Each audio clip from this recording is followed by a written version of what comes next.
is considering whether to allow the free enterprise system to continue in a growing new market and whether to reaffirm the commitment of Congress that the American public has the intelligence and the right to make its own choice when it comes to health.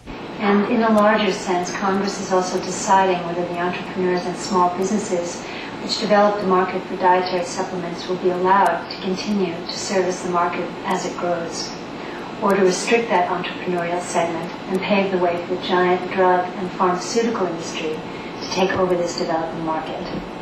We need to ensure Congress continues to give consumers the right to make intelligent decisions about our health.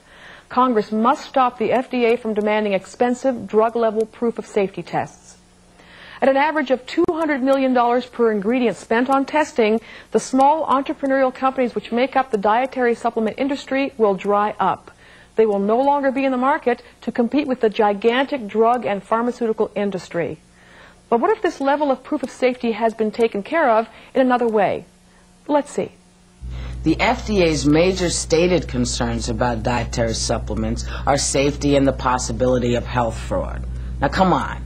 Public safety and protection from fraud are vital concerns of everyone.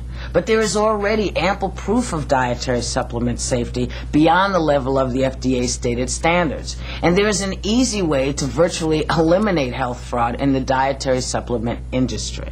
First, the FDA in its Dietary Supplement Task Force report indicates that it wants to ensure that dietary supplements are at least as safe or safer than over-the-counter drugs. Well, that standard has already been met twice. In its report of the first 8 years of existence from 1983 to 1990, the American Association of Poison Control Centers had only one report of a death possibly associated with vitamins. A multi-substance abuser who was taking 5 drugs and a vitamin together in huge quantities. Yet in the same time period, there were 2,556 reports of deaths from over-the-counter drugs. Even assuming that the reporting mechanisms for deaths for both OTC drugs and dietary supplements should be tightened, as the FDA suggests, dietary supplements appear to be at least 2,500 times safer than OTC drugs.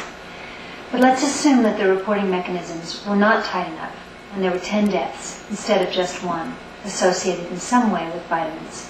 That's still 250 times safer than over-the-counter drugs. So the standards of the FDA have not only been met, but they have been surpassed by a phenomenal amount.